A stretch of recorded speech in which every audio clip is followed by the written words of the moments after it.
Hi friends, I'm so happy to announce that this year's 25 Days of Christmas series has started, and the first project is going to be a Christmas card.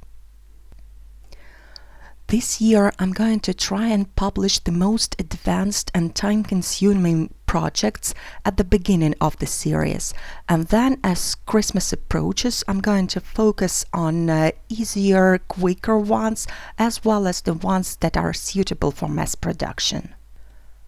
Since there is still plenty of time left, I really wanted to create this extra large, intricate card with a lot of exquisite details.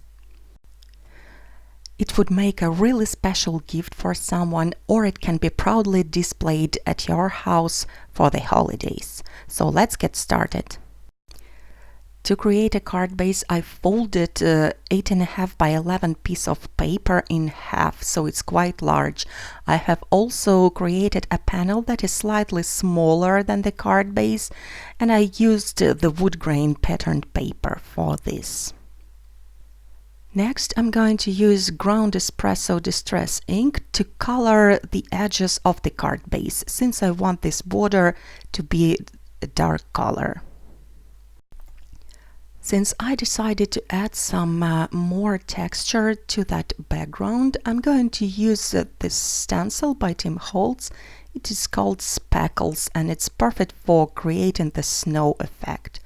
So I'm applying some white texture paste right through the stencil onto that card, and this is what it looks like. Then I'm gonna go ahead and add the same texture to the other side, and I don't bother for this strip in the middle since it's going to be covered up anyway. Then I'm going to attach the panel onto the card base using some double-sided tape. To create my composition, I'm going to use the elegant door die set by Paper Discovery. Paper Discovery is my own brand of crafting products. There is the largest die that cuts out the base for the door, then there are dies that cut out the door and the window above it, and there are also background dies for the top and the bottom. So I've die cut the bottom background twice out of white and out of light wood grain paper, and then I've die cut the background for the top part out of watercolor paper, and here is the die cut itself. Then I'm going to place the door die onto the background and send it through the die cutting machine. This die also allows you to emboss or stencil, but for this project I only need the simple die cutting. This is what the door looks like. The die also creates the score lines, so you can open up the doors if you want to. The unique feature of this die set is that it comes with a couple of matching embossing folders. So I'm placing my door into one of them, and you see how easy it is to align the die cut with the pattern. You can even tape it down if you want to. And as always, you can find the links to all the supplies that I'm using down below in the description, as well as on my blog. I have sent the folder through the die cutting machine, and here you see all that gorgeous carved patterns that it adds to the door. Next I'm going to take another background die cut and add some stamping to it. There is a stamp set also that matches perfectly the die set. And this largest stamp creates an entire room that is decorated for Christmas. I'm going to stamp it with a dark brown ink, and this time I'm not going to add any coloring to it. But that absolutely doesn't mean that there will be no coloring today, because I do plan to create stained glass windows for the door. So now I'm lining up the arch die cut with the background, and then I'm tracing the windows with a pencil so that I will know exactly where I should stamp them. I'm only tracing the windows at the top, and at the bottom there is no need to go all around the outline. Then I'm going to use the same stamp set that I used for the room, and it has the two windows that you can use for the top and for the bottom part of the doors. So I'm taking this small stamp and I'm using my pencil lines as a guide to stamp all the tiny windows. Then I'm also going to stamp the larger windows onto a piece of watercolor paper. I'm using permanent ink since I'm going to color the windows with the water-based markers. When the ink is dry, I can go ahead and erase all the pencil marks using the regular eraser. Now it's coloring time. I'm using the yellow for the most part, and I'm also going to add some holiday reds and greens. The colors I'm using are fossilized amber, peeled paint, and festive berries. I'm also going to use Rusty Hinge distress marker to go all around the outlines of each yellow section, and that is going to add some dimension. I'm also using the fine tip of a dark brown marker to add some fine details. This image is super intricate, so you have a lot of choices with the coloring. You can only use one color and keep it simple, or you can go as detailed as you would like to. I used the same colors of markers to color the door windows as well, and then I'm using the scissors to cut around them. At this point I decided to add a little bit of stenciling to that die cut, so I placed it back into the die and I'm applying antique linen distress oxide ink with a sponge right through the die. That is another delicate touch that you can add to your project. So now I am ready to attach the top part onto the background. I'm using Ranger Multi-Medium Matte as a glue. I am applying it at the wrong side of the die cut and placing it onto the stained glass background. And this is what this element looks like. Attaching the large windows is also very simple. I'm applying the glue all around that window and then I'm placing my door die cut on top of it. And I'll do the same with the other piece. By the way, you can create another type of door using the same set, and that door would have no windows. The tutorial is already published and I will put a link to it in the description. I have already attached the room die cut onto the arch die cut, and now I'm applying some glue only around the doors that are meant to be opened, and I'm placing this entire piece on top of the room background. Next, I'm going to attach the top part, so I have applied some foam tape at the wrong side of it, and I'm sticking it down just above the door. So this way you can open up the doors and you can see the room inside. You can see the door line here. I'm going to flip the door over and I'm going to apply the glue only onto the door area, but not onto that arch above.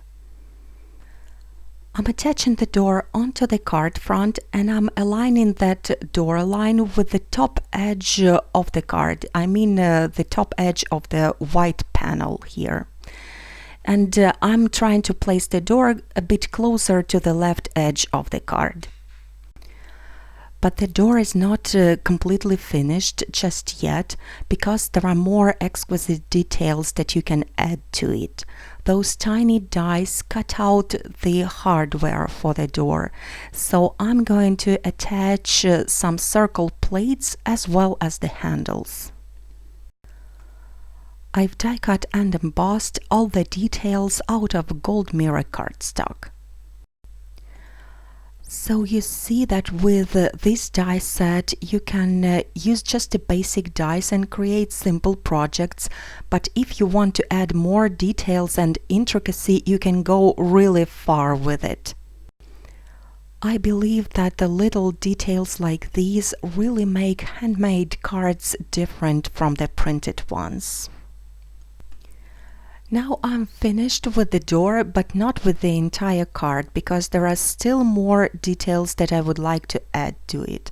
I'll be using other dies that are part of the door set, and also this wreath that is the part of another set. I'll put a link down below.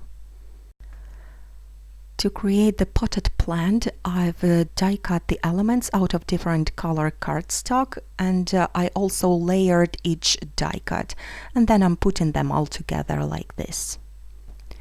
I'm planning to do some inlaying for the lantern, so for the top layer I popped out all the negative pieces, but I kept them inside for the bottom layers.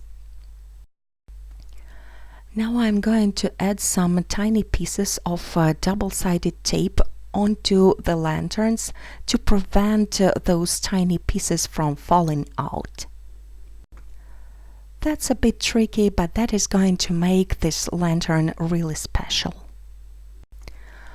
Now I'm flipping over the die cut and I'm trimming off all those pieces of tape that are hanging off the edge.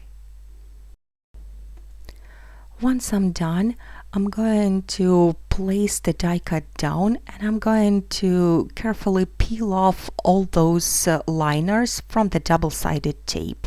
I'm using the craft knife to do that. Then I'm going to take my glue bottle. I like to use the one with the needle applicator, and I'm applying some glue all over the remaining lamppost areas, and then I'm sticking the top part onto that bottom one. And this way you can see that some areas have the adhesive exposed, and that means we can do the inlaying. Then I used the same die to die cut this shape out of yellow cardstock, and I'm only going to use those glass pieces. I'm sticking them down inside the outlines, just where they belong. It's very convenient to use some kind of a pickup tool to manipulate small pieces like those. At this point you can leave the lantern as is, but I decided to use a rusty hinge distressed marker again, and I'm going around the yellow sections with it, just like I did with the stained glass windows. This lantern die is quite large and it would make a perfect focal image for a standard size card. But since I'm going for the XL size card, this is only going to be an addition to the gorgeous front door. I will also be creating a wreath to decorate the lamppost. So I've die cut the wreath out of green and out of brown. The brown piece is a background, and I'm applying some double-sided tape onto that background piece. Then I'm going to stick the top layer onto it. This way I will have all the holes covered up with tape, as you can see here. Of course, that is going to allow me to inlay all the berries. So I've die cut the wreath again out of red paper, and I'm using the pickup tool to inlay. Of course, I have the tape exposed, but I decided to also use some liquid glue just to be extra sure that nothing's gonna come out. Of course, you can use this die cut without any inlaying, because the die already creates that berry pattern, but as I said, you can go as far with details as you want. Now I used that little die that is actually the trunk of the tree, but this time I'm going to create the ribbons with it. So I've die cut it out of red paper, and I'm sticking down those ribbon ends onto the wreath, and then I'm adding the bow. Since the lamp post is so tall, those long ribbons will go great with it. To attach the wreath, I create a cut at the top and wrap it around the post. Later on, it occurred to me that I could simply feed the bottom of the post through the wreath, but I didn't think of it at that moment. I'm using a little bit of liquid glue to attach the wreath onto the lamp post. And now it's ready to go on a card. All I have to do now is to attach the potted plant as well as the lamp post right onto the card, and again I'm using a Ranger Multi-Medium Matte. I'm also using an acrylic block to press down the die cuts until they dry, because I'm attaching them on top of the textured background. The card is nearly finished at the moment. All I have to do is to add some snow to it. And of course I'll be using my favorite SNOW-TEX embossing paste. This one is chunky and is perfect for creating that effect. I'm applying some paste with a spatula on top of the plants and the pot, as well as on top of the lantern and the wreath. The snow is a perfect touch not only for adding that winter feel, but it also helps a lot to keep all the elements together. It just ties everything up. Now I'm adding quite a generous amount of snow at the bottom of the card as well, all along the bottom edge of the card. Then I will also add just a little bit of it to the top of the card, and then my card will be finished. By the way, there is one more thing that I love about SNOW-TEX. It doesn't dry inside the jar. I have mine for 5 years now. I have really a little bit of it left, but it's still as good as new. So this is what the finished card looks like. It's super large and super intricate. If you give it to someone and they have the Christmas cards displayed on a mantelpiece, everyone will be talking just about your card. Just to show you how large this card is, here is what it looks like in comparison to a standard A2 size card. This card can also be standing on its own without any additional devices, and although it is so intricate and it has a lot of texture, it can still be placed in an envelope. It's flat enough for it. Thank you so much for watching this tutorial till the end. There are 24 more to come, so be sure to subscribe to my channel not to miss them. Have a beautiful day, and I'll be seeing you again really soon. Bye bye!